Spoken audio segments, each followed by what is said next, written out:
Hi everyone, thanks for joining the Data Cloud Deep Dive sessions. So this is the third session in the series. So we have the Data Cloud Certification Bootcamp, which happened prior to this series. This is a 12-day bootcamp, and if you have missed attending those basic introductory sessions on the Data Cloud, the recordings are available on the YouTube channel, same YouTube channel at the rate MC Learning Camp. And these series is all about deep dives. So it will include more detailed use cases and in-depth demos. So today's session, we have Aditya. He's from Salesforce and he has been actively involved in providing trainings for the Data Cloud and giving various sessions on Data Cloud. So he's a regular speaker and he's a wealth of knowledge. So I'm so thankful to you, Aditya, for joining us in spite of your busy schedule. And in coming up in the series, we have Jacob. Jacob will be presenting tomorrow. Um, that will be on integration between MCP and Data Cloud. The session schedule is the same time, 8 a.m., but the upcoming sessions next week, because of the speakers' availability, we have them at 9 p.m. So the next two sessions are on Tuesday and Wednesday, 9 p.m. Please make sure that you are checking the event page for the updated timings. And we'll be adding more sessions in the series. Make sure you are part of the group. You have joined the group to get the automated notifications. And the session will be recorded and I'll be uploading it at the earliest possible on the YouTube channel. And if you have any questions, please post them in the chat. And as Aditya wants to do, whatever way, Aditya, you're comfortable doing the questions in between or at the end, I leave it to you. So I think we are good to get started, and I will turn it over to you, Aditya. Sure. Thanks, Jyotsna. Hey, everyone. Welcome to, I think this is day 3 is what she was telling. So basically today we are going to dive deep into Ingestion API and Web SDK. And if you have any questions, I think you can keep posting them in the chat window and I will keep looking at it at regular intervals so that we maintain context when answering the questions. So with that, we can get started. So let me share my screen now.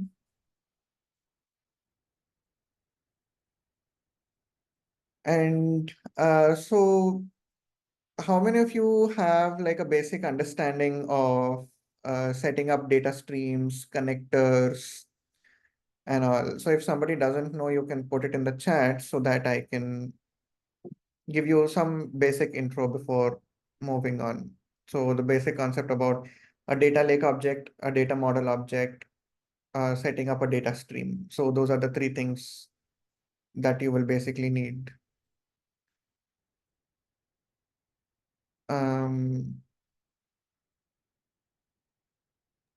So we have this basic overview covered in the initial series, Aditya. So Okay. If everyone have followed that, so they'll have the basic understanding of that. Only if somebody is joining new for this session, then a brief intro might be helpful.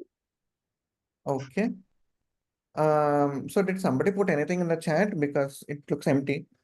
Yeah, there's nothing in the chat. I'll keep monitoring the chat and I will let you know if there's anything that is important.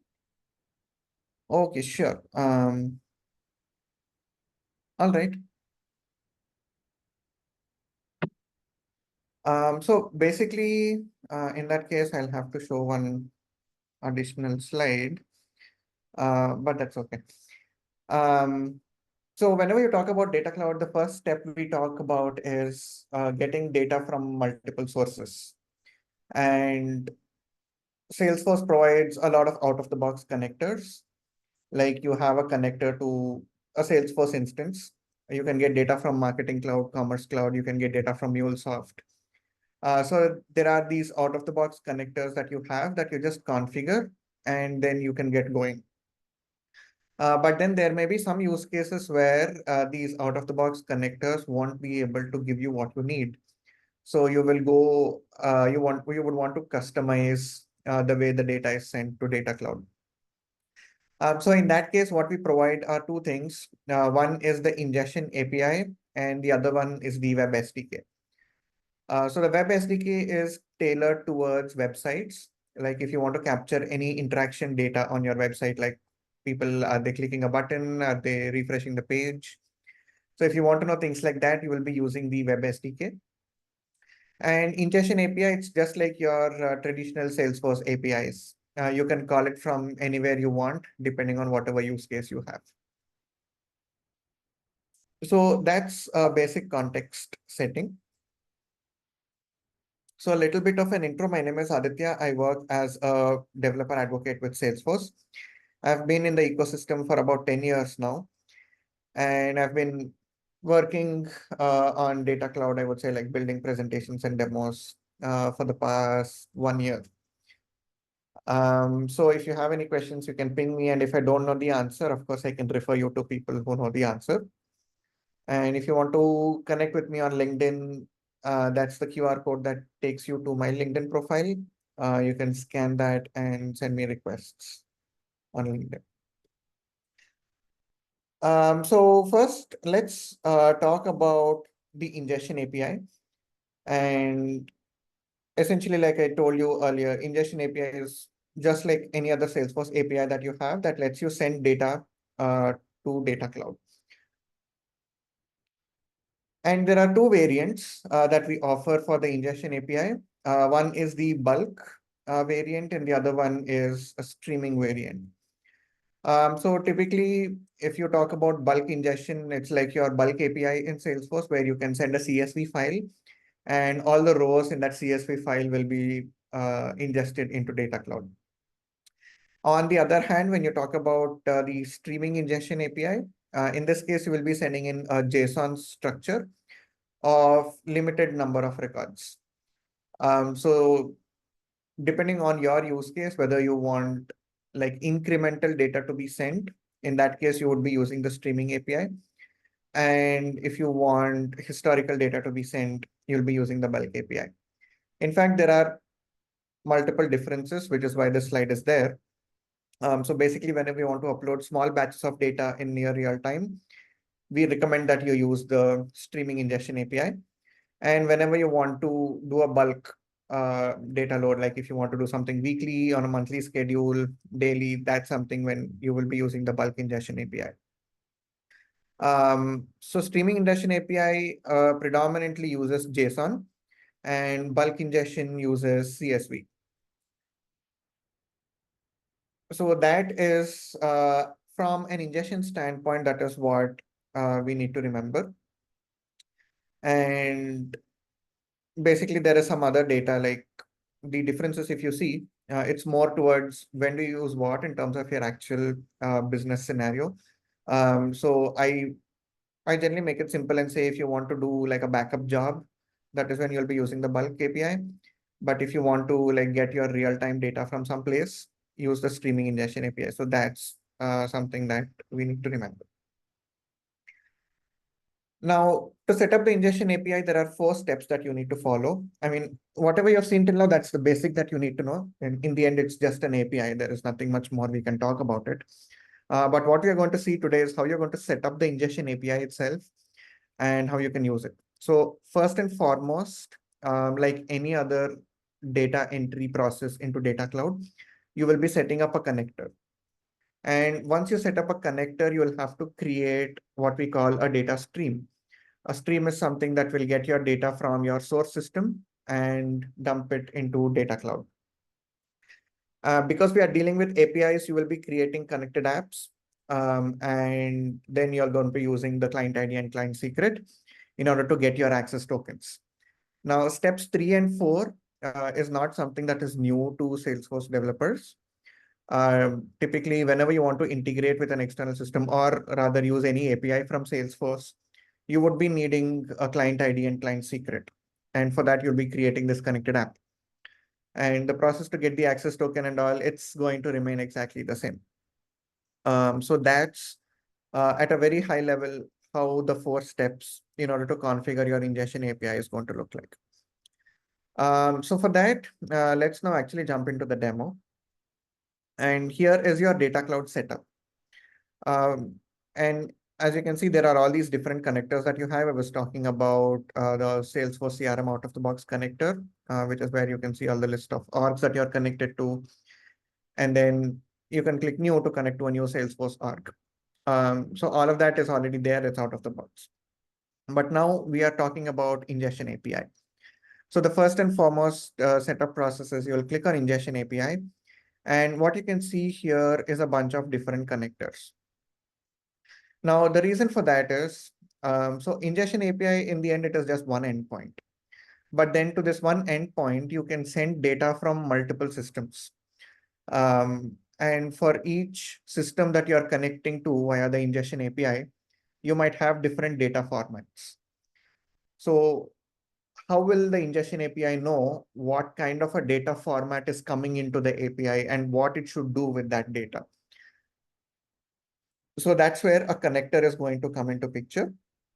And a connector is actually very simple. It contains basic details like what is the name of the connector and of course the API name. And within that, you're going to have a schema. And a schema essentially is telling the Ingestion API what is the structure of the data that you're sending in. So in here, you can see we are sending in two objects. One is called the panel readings. So basically here, we are taking a hypothetical scenario and working with a hypothetical company called Solar Circles. And Solar Circles is a company that manufactures solar panels. And what we are assuming here is that each solar panel is going to emit events. So every time, whenever it's sending in some data, it has a format. So for example, every 1 minute, the solar panel is going to send in the current voltage output, the current amount of sunlight it is receiving, and so on and so forth. There are multiple readings that a solar panel has, and it wants to emit all of those details. And towards the end of the day, it wants to send a summary of all of the readings for the day, like what is the total output that has been generated, how much of its capacity has been utilized. So there are these different use cases that the solar panel company has, and they have smart solar panels which are emitting all of these details. Now, what we want to do is capture that information into Salesforce. Now, for a use case like this, typically you will not have any out-of-the-box connector, which is why we are relying on the APIs. So what we have done here is we've gone to Ingestion API and we've created a new connector for the solar panel events.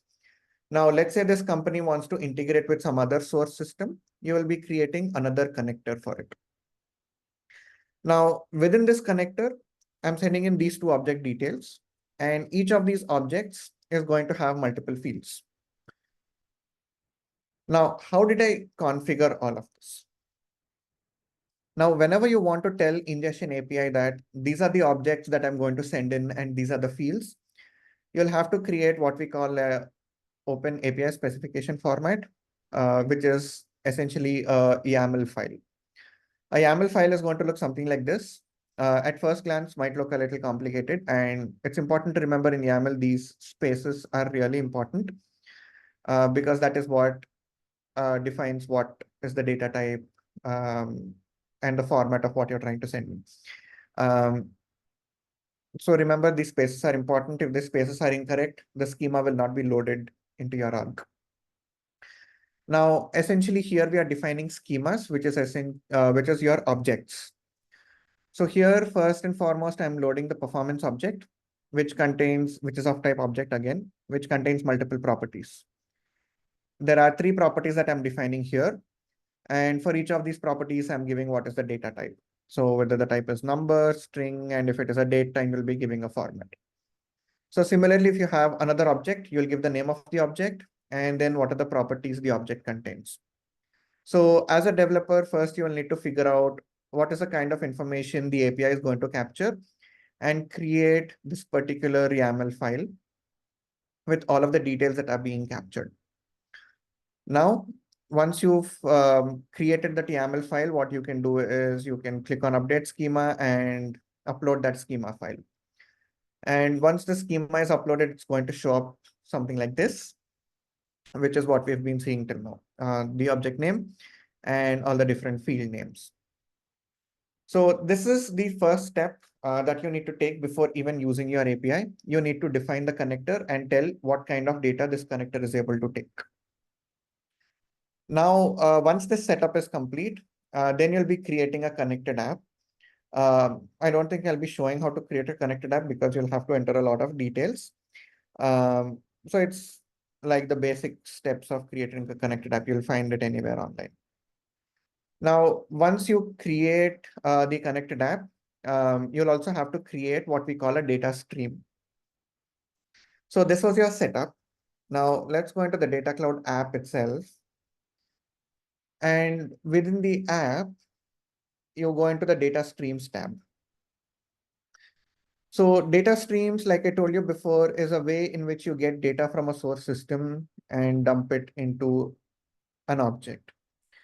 So to show you a basic example, let's say I'm getting the data from the account table in Salesforce. Uh, this basically is a stream that shows you all of the data that is coming in. So these are all the fields that are coming in from my source system. And all this data is dumped into a data lake object. So in Data Cloud, we have two kinds of objects. One is a data lake object, and the other one is a data model object. So a data lake object is just a raw representation of all of your source data. So whatever data your source system is sending in, it is dumped as it is into this data lake object. What you can then do is map all of this data into a common data format, which is called as the data harmonization step, where you map all of this data to standard Data Cloud objects.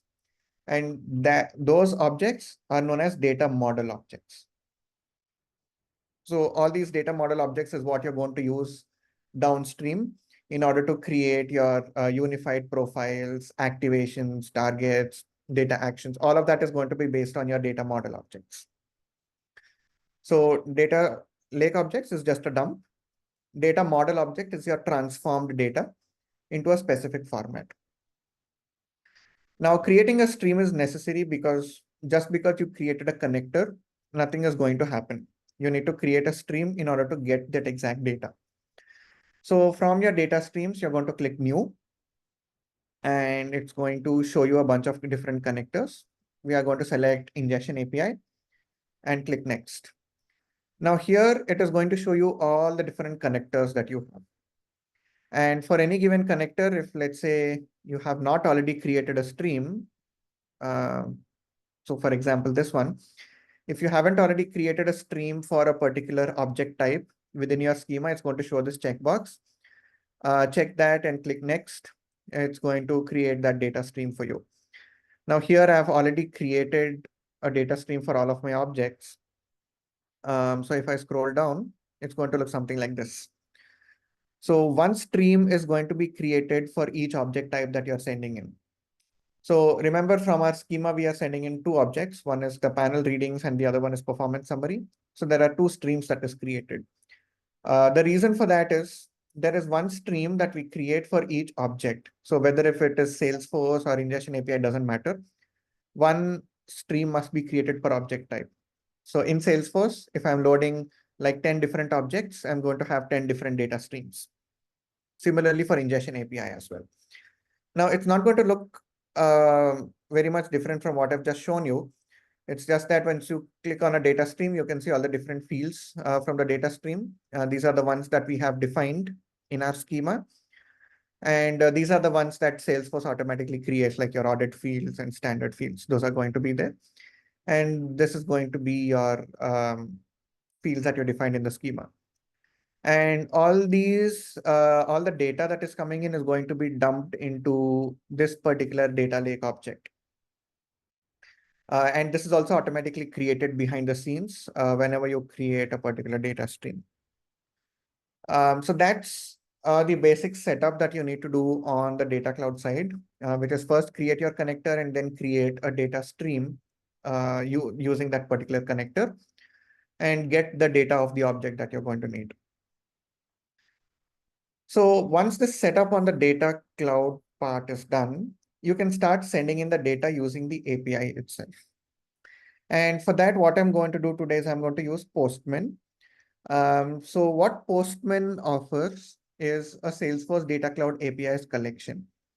So this is something that you can download from the Postman marketplace. So you can just search the API network and type in Data Cloud, and it's going to show you the Salesforce Data Cloud APIs, the collection that we have.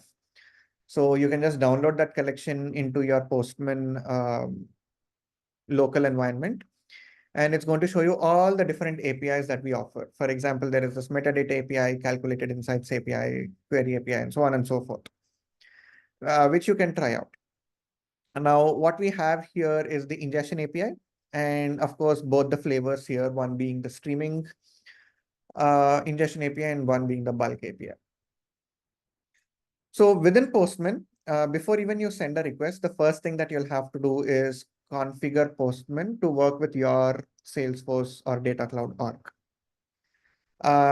So once you've downloaded the collection, what you can do is click on this high level, the connection name, and click on variables. And here is where you configure environment variables that are going to be used by Postman in order to authenticate your Data Cloud environment. Now, in real life, you would be making API callouts on your own by supplying the client ID, client secret. All of this has to be configured based on where you're calling the API from. Let's say you're calling it from Node.js, you're calling it from Java. It depends on your source system, really. But here, since we are using Postman, I'm showing you, like, if you want to try this out after this session is done, the best bet is to use Postman. So within this, what you're going to do is put in your client ID, client secret. And the thing with Postman is it uses a JWT authentication flow. So it requires you to configure a certificate and private key. Now, the process of creating this whole JWT flow is already documented. It's not something that is new and just for Data Cloud. Configuring a JWT connected app is there since forever. So you can follow those same steps, nothing different. So because it is the JWT flow, you'll have to give a private key, which is going to be created once you create a certificate as well. And finally, give your username. Now, this is all the basic setup that you need to do. Forget about all of these fields. These are auto-filled by Postman once you send in your request. So all you need to do is fill in these 4 fields predominantly. And once you've filled in these fields, you can now go to your ingestion API and start sending in the requests.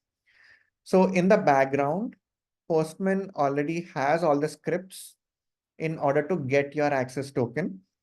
And in case you're interested to see what goes on behind the scenes in order to get an access token from Data Cloud, you can actually click on this direct APIs folder and go to pre-request script. Now, this is something that is already available in your Postman collection. You need not write all of this code. Now, this is the code that we already have written in order to get an access token based on the environment variables that you configured. So the logic here is that once you actually have an access token, we check its validity. And if the token is still valid, we use the same token. If not, we actually send in a new request to get the access token. Now, within this, what you can see is that we are using some Node.js methods in order to create a payload that has to be sent to the API. Basically, we make a call out to the OAuth endpoint and get an access token. Now, the Salesforce access token that you get actually has to be exchanged for a Data Cloud access token. So there are 2 steps involved. The first step is send in your client ID, client secret, and get a Salesforce access token. And the Salesforce access token can be used to call any Salesforce API. But in order to call Data Cloud APIs, you'll have to get a Data Cloud access token. And how do you get the Data Cloud access token is you make a call out to this particular endpoint called services/A360/token. I mean, to get the Salesforce token, it would just be OAuth2 token. This would give you the Salesforce access token. But now you're going to send in that Salesforce access token and get in a CDP or Data Cloud access token. So you make another call out to this particular endpoint send in the access token that you got from Salesforce. And then as a response, you're going to get the data cloud access token. So that's what is happening behind the scenes. Now, in case you want to call this from a different environment, you would have to follow all these steps manually. And because all of this is written in JavaScript itself, you can reuse most of the code and write your own logic. Now that's the basic part of what's happening behind the scenes in order to get an access token. But in order to try the API out, you need not really worry about all of this. Instead, you could just click on streaming and go to insert records. So within the URL, we are going to hit the API v1 ingest sources URL. And then what you're going to define in the URL is what is the connector to which you are sending in the data.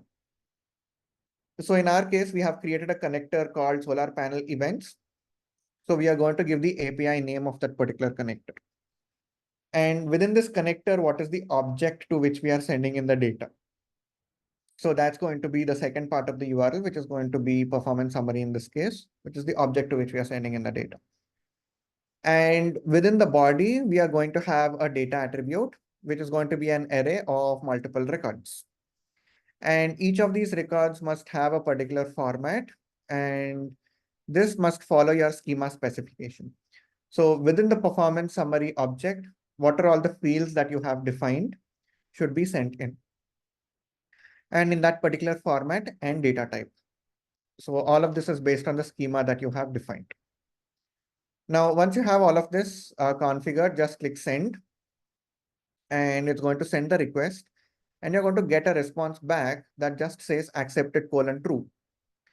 Now, the reason for this is when the data is ingested using the ingestion API, you're not going to do this synchronously. Like in Data Cloud, we don't do this in real time. Like we won't put this data in and send you back a record ID, like your traditional Salesforce APIs. We are going to create a batch of these records in the background. So every 5 minutes, we run the job, and then all this data is going to be captured.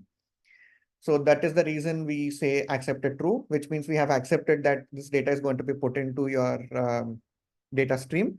And we do that every 15 minutes. So all the data that we get in 15 minutes is going to be sent in at once. So that kind of a thing goes on behind the scenes. So this is basically how you send in data through the streaming ingestion API. Now, in order to help you create this format correctly, what we also give you is a validation endpoint. So within the streaming folder itself, you can see the sync record validation endpoint, which basically looks exactly the same, but then you're going to have actions/test appended to the URL. Now, once you do this, and you're going to have the same data, same format. Now, the thing when you say it is a test endpoint, it means that we are going to do everything, but not insert the records. So you click send, and then you get the result as accepted : true. But what if you made some mistake in the data format that you're sending? So let's say instead of sending an integer for a field that captures integers, you send in a string value, and then you click on send. It's actually going to show you the errors. It's going to say it's a bad request. And then it's actually going to tell you that for this particular field, the expected type is number, but it found a string. So this is something that you can use to test whether your endpoint is working correctly, whether your data is formatted correctly. And once everything is good, then you can hit the actual endpoint. Now that was the streaming part of it. Now, when we go to the bulk use case, so here I'm only sending in one record. Now, let's say there is this use case where I want to send in 200 records together. I will be using the bulk scenario. Now, bulk, again, it works just the way your Salesforce bulk API works. First and foremost, you will be creating a job. So here we are going to hit the API v1 ingest jobs endpoint. And within the body, we are going to send in this request, which says basically what is your connector name and what is the object name and what is the operation that you want to do. So send in this data. And what it's going to do is it's going to create a job for you. And this job is going to have a particular ID. Now, you using this ID, you can send in your CSV files. Now, to do that, you can click on this upload job endpoint, which essentially is going to be the same URL with your job ID that has been just created with a slash batches. So to this endpoint, if you see in the body, we are sending in a CSV file, again, CSV data, and just click send, and it's going to return accepted true, just like it would for your streaming API. And you can call this any number of times depending on how much data you have. So let's say you want to send in 2-3 files, then you call this 2-3 times, passing the data of different CSV files together. Now, once you have uploaded all the required CSV files, what you're going to do is you're going to close the job. So until you close the job, this job is going to keep accepting your CSV files and it's not going to process them because it's still waiting for you to upload all the files and close the job. Now, to indicate to Data Cloud that your upload is complete, you're going to close the job by hitting the same endpoint again, ingest jobs, your job ID. But in the body, you're specifying the state to be upload complete. And once you click on send, it's going to say the state of the job right now is upload complete. Now, in the background, once the upload is complete, Salesforce is going to start processing all of these records. And you can keep a track of it using the get job info endpoint. Now, even though all these folders are separate to make it easier for you to know which endpoint is for what, in the end, if you notice the URL, it's the same. It is your ingest jobs endpoint with your job ID. Whether you're sending in a get request or a post request is what determines what happens. So if you're sending in a get request, it's going to get you what is the current state of the job. But if you want to, let's say, close the job, you're actually hitting the same endpoint, but you're sending in a patch request with the state of upload complete. When you're uploading the job, it's going to be the same endpoint with a slash batches appended towards it.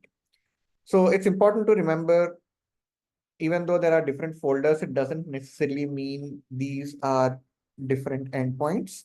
It might be the same endpoint with different data that you're hitting. So that's something to remember. So this is going to take some time. Basically, if you can see right now, it was upload complete. Now it says in progress. And within a few moments, because it's a small CSV file, it is going to say state to be complete once the ingest job is complete. So that's at a very high level how you can use the ingestion API in order to send in data, either using the streaming format or the bulk format. Now, yeah, that's the end of ingestion API. Before moving on to Web SDK, let me see if there are any questions. What if I don't want to use JWT method for ingestion API? Can you still use the bearer token? If you want Postman to automatically get you all of the access tokens and all, you'll have to use JWT. But nothing is stopping you from getting the token from elsewhere and passing it to the header. So in every Postman request, you're going to have headers. And within the headers, you can pass in your session ID or access token. And if you get the access token from somewhere else, then you can just put that in and send the request. So yeah, that's completely possible because you already have another Postman collection for your Salesforce platform APIs. If you didn't know, in the same marketplace, you'll be able to find it. Within that, you have your authentication endpoints.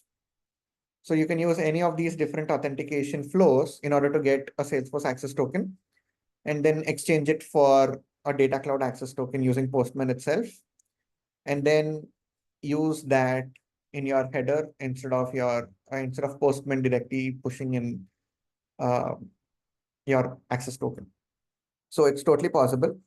It's just in Postman, the easier way is to use the AWT flow, but it is Salesforce API in the end. So you can use any of the OAuth flows that we support. CSV file data needs to be pushed as body content. Yes, the body must be a CSV file. It is a raw body, so you can actually pass in whatever data you want. Because we accept CSV, it's standardized in that particular format. Okay. So there are no other questions. You can keep asking. But let me quickly show you the Web SDK part of it.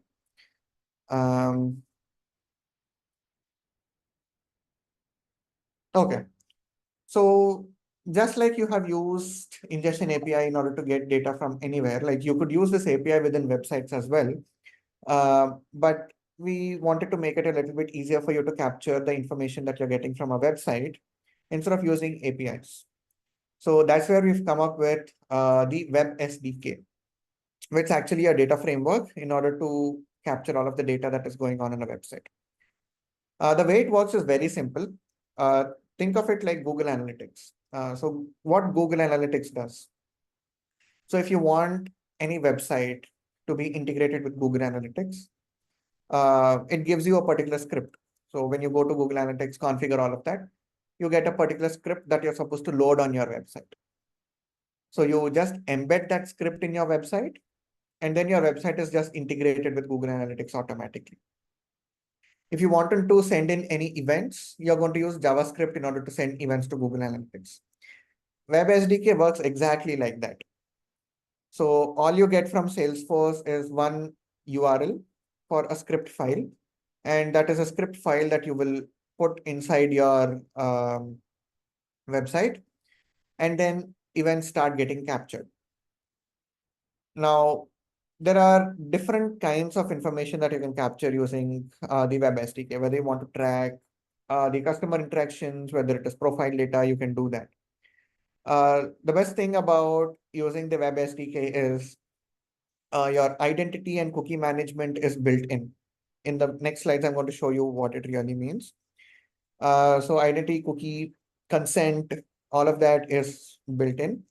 And you can also use a sitemap in order to make things easier. And finally, there are integration hooks to add custom functionality. So this is just like an introduction to what Web SDK does. I have a slide for each of these so that we can go into detail. Now, first and foremost, I told you it is just a script that you will need to put on your website. And once you add that script, you can start using the Web SDK. Now, how will you send events to the Web SDK? That is using this particular script. So all you need to do is call in the send event method on the Salesforce interactions class. So once you load the script, you can just call this particular JavaScript method, which is send Salesforce interactions dot send event. And within the event body needs to contain these things. First is what is the interaction that is being sent, and then who is the person that is sending these events. So in terms of interaction, you can see I'm giving the name of the interaction. For example, the user is viewing a record on a catalog. That is, they're browsing through a list of products, and they click on a product. I want to capture that information that so-and-so user clicked on so-and-so product. So for that, I'll send in an interaction. I'll define a name. And for each type of interaction, you're going to have in some data that you send in. In the case of viewing a catalog object, you're going to have to send in the type, you're going to have to send in the ID. And if you want any additional data, like what is the product about, you can send all of that data. Now, in terms of who sent the data, then you're going to send in the basic details about who is the user that has sent this data. So this is a basic structure of your Web SDK call. Now, in terms of user identity, in the previous slide, if you see in terms of user, I'm sending in the user attribute, which is the email address. But what we also support in Salesforce is anonymous profiles. So let's say there is a brand new user coming onto the website. They haven't given any details. So take your example. Let's say you're going onto Amazon.com. You haven't even logged in, but then you're still browsing all the products. And whenever that information is being captured, you will be treated as an anonymous user.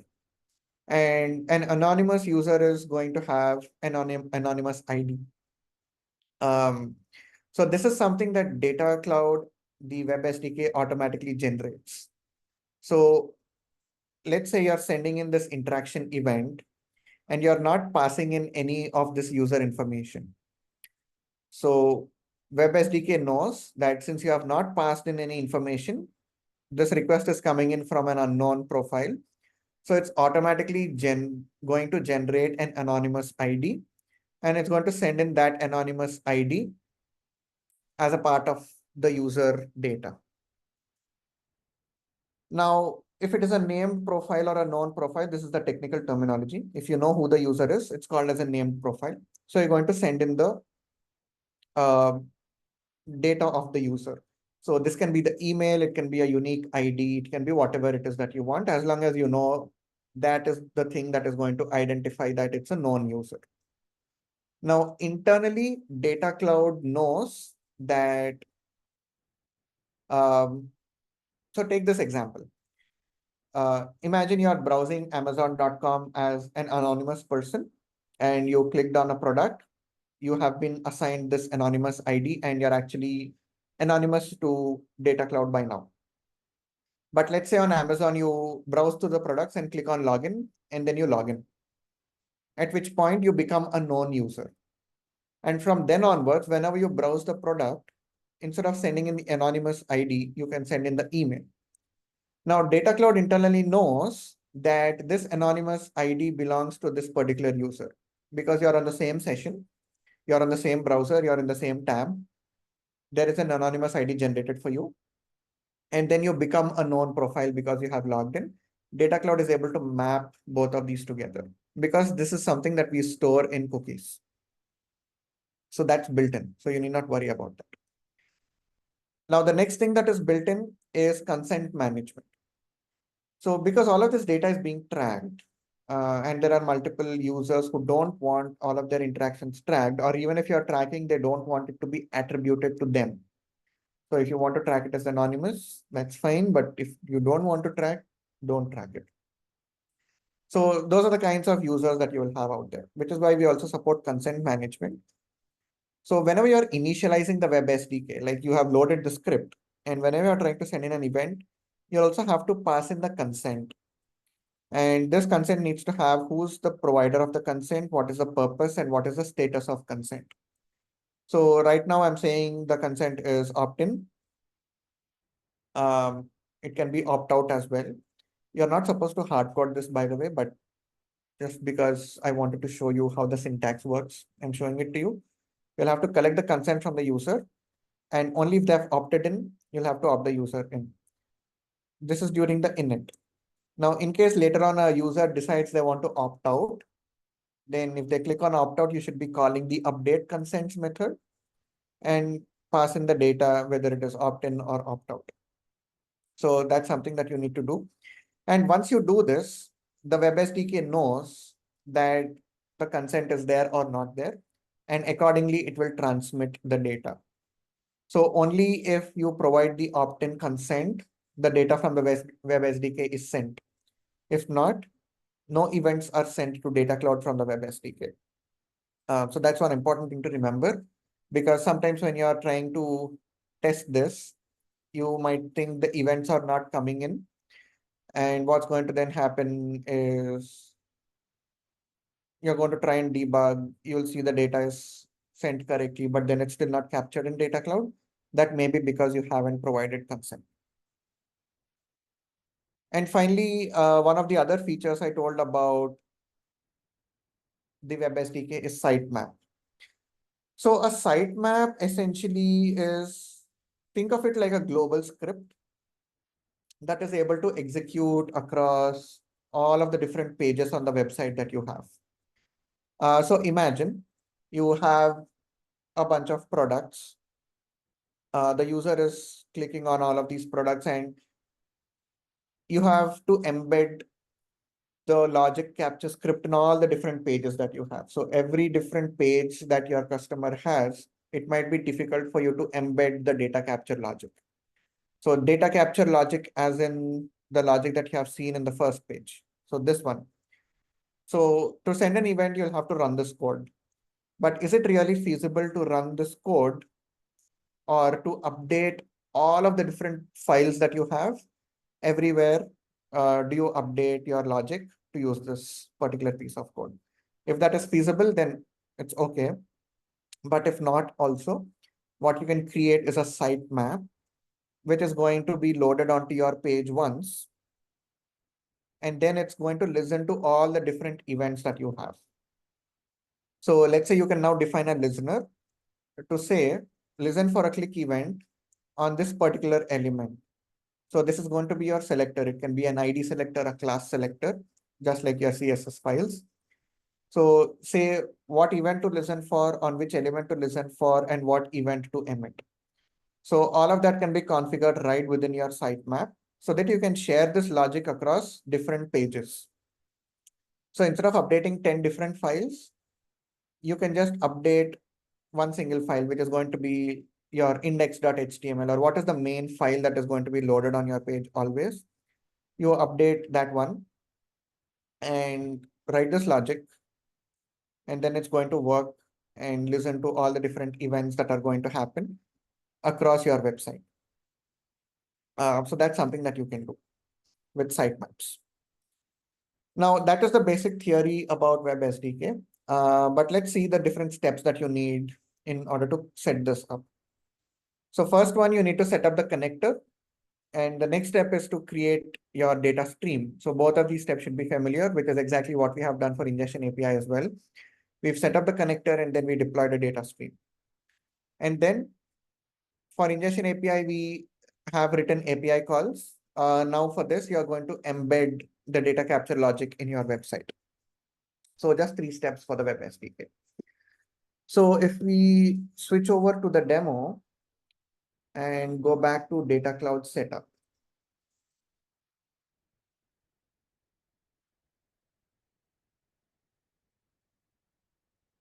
What you can see now is the same setup. This time you'll be going to websites and mobile apps. So you click that. Very similar to Web SDK, you'll need to define a connector, one connector for each website that you want to integrate with. And once you create that connector, again, very similar to your ingestion API, it's going to show you a schema, which essentially again tells what kind of data are you capturing. And for each object type, what are the fields that are going to be sent in. Now, the only difference here being the way in which you define the schema. So if you remember for ingestion API, it was defined in the Open API specification format using a YAML file. Now for your Web SDK, it's going to be a JSON file. So in this JSON file, for each different type of event that you want to capture, you're going to have what is the name of the event. So let's say this is a cart event. And within that, what are the different fields that you want to capture? So it's basically a JSON structure, which allows you a little more control on what is a label going to be, what is a developer name going to be, and so on and so forth, whether this data is required or not. So there are a bunch of things that you can do. And for each event type, you're going to create this JSON, and it's going to become a pretty huge file, by the way. So for example, this is the file that I have for all of these different schema events. Now, once you've defined this and scroll down in the integration guide, what you can see is a script. So this is the script that you need to embed in your website in order to start sending in the events to this particular connector. So this script is going to be unique to this connector that you have defined. So if you have multiple connectors, the script is going to be different for each of these connectors. Now we also spoke about sitemap, if you remember, where we have all of the data capture logic in one place. Now, the other thing that you can do is instead of you writing that logic in one single place on your website, you can actually upload the sitemap here itself. So whatever is the data capture logic you have, like the event listeners and stuff, you can write it within this connector so that you don't have to update your website at all. So all of your data capture logic goes here. All you need to do in your website is embed this particular script and everything starts working. So you need not update even a single file. So bunch of different options that are available to you. Again, to quickly recap, first thing, within your components, if you want to call the capture logic by calling the send event method, you can do that. If not, you can write a single sitemap on your website itself in order to capture logic across different pages. If you don't want to update your website at all, then you can actually put that data capture logic, which is a sitemap, into your connector, and things are going to work. So that's how it is. Now, what I'm showing you here is an example where I have this Experience Cloud website, which is showing me a bunch of solar panels. And I want to now use this web and mobile SDK into my Experience Cloud website. So let's see how to do that. So first and foremost, you can click on settings. And because I need to embed the script, if you remember, the first thing is to embed the script. So to embed the script, I'm going to go click on edit head markup. And then I'm going to put that script right here. Now, once I put that script, I'm going to call the init method on Salesforce Interactions Web SDK. So Salesforce Interactions.init, and then I'm passing in the consents. Now, this is not a best practice. You're not supposed to hard code the consents this way. This is a demo, so I'm showing it to you how you can do it. But in reality, this particular status is going to come in from your cookies or from Salesforce, whatever is the mechanism that you have to capture consent, you will have to use that. Now, this is the basic setup that goes on the head markup of your website. Now, I'm using Experience Cloud because I'm familiar with it. It's not like you only have to use it here. If your website is hosted anywhere, like on WordPress, on Node.js, on Heroku, anywhere, it's the same logic. Put the script and call your init method.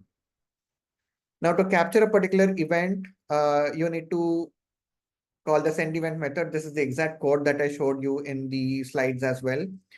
And within my web component, whenever a product is selected, I am calling this method, which sends in the product ID, the product name, product category, whatever I want, basically. Now, let's see that in action.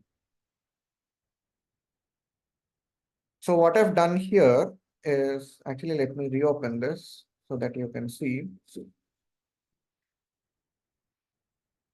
So once I load my web page, you can see that init is successful, and this is something that is being shown because I have put this console log during my script initialization.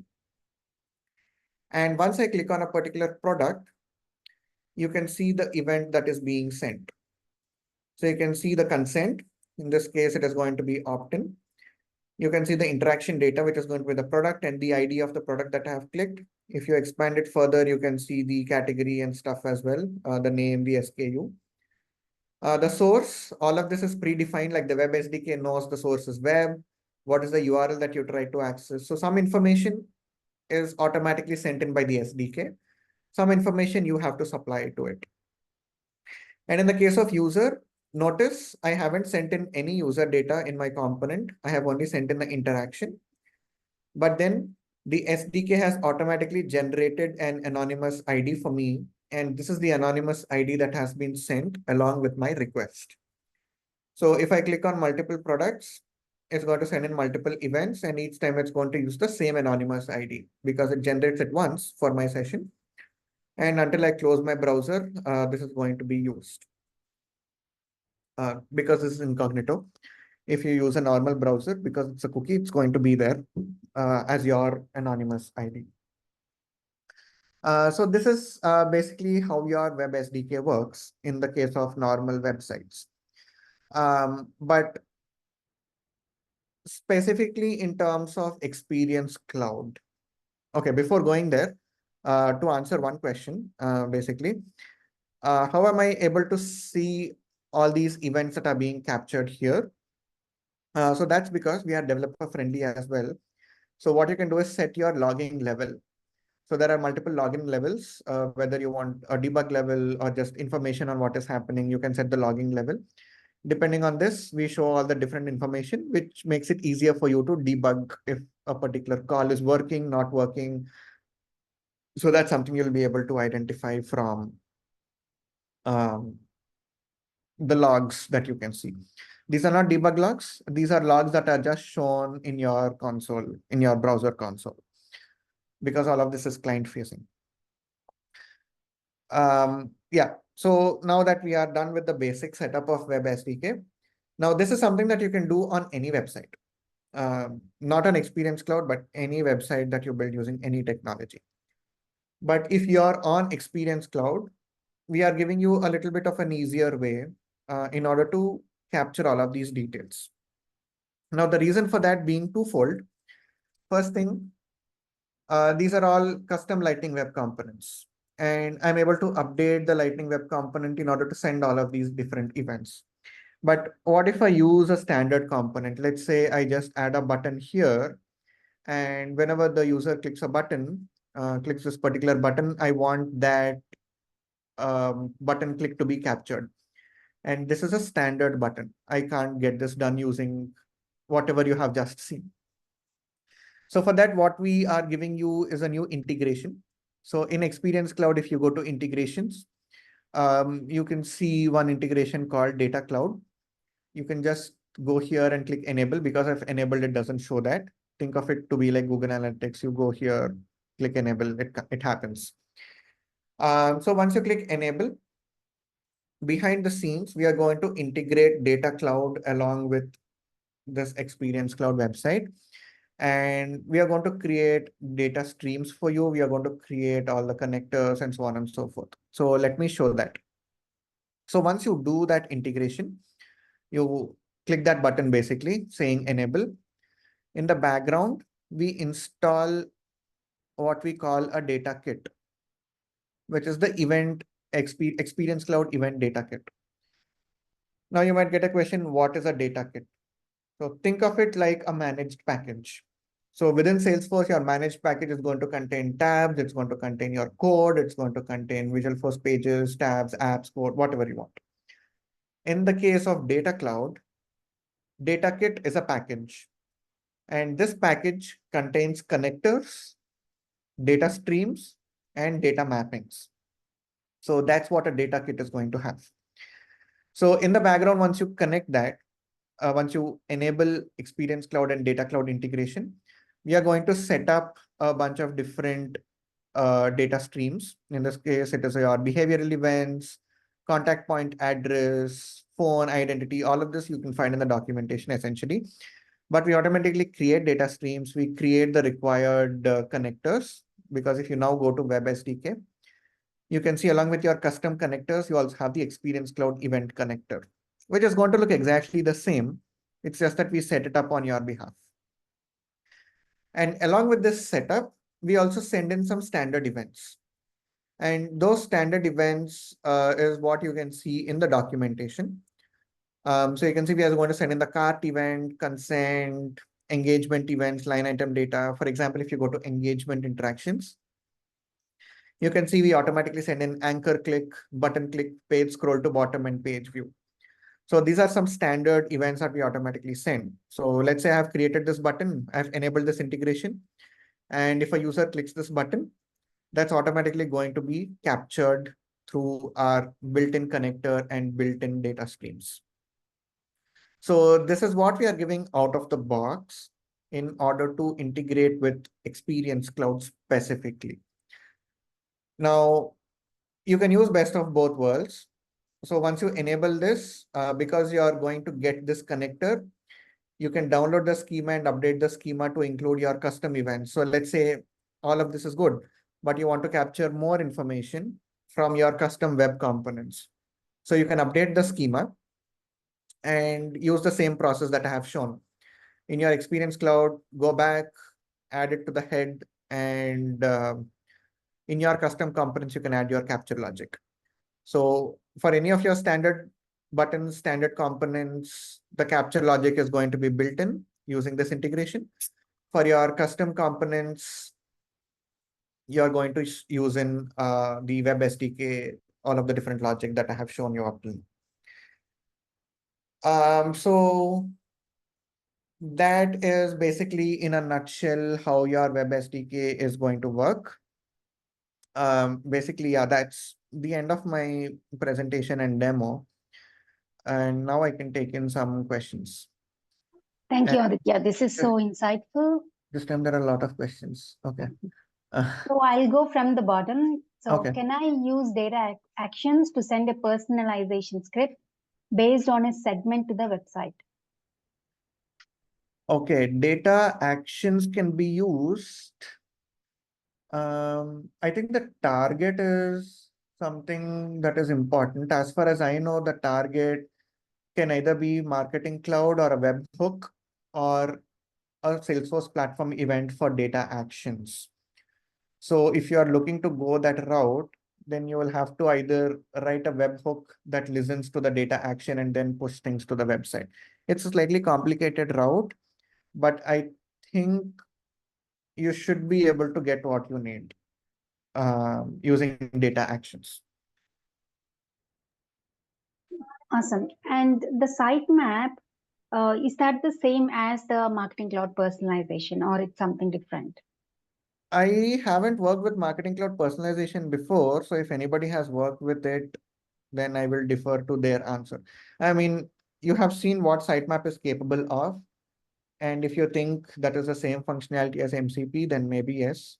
But Data Cloud is not tied to Marketing Cloud, by the way. So we are borrowing features that we have already rolled out in the Marketing Cloud CDP version. So most of the things could be the same.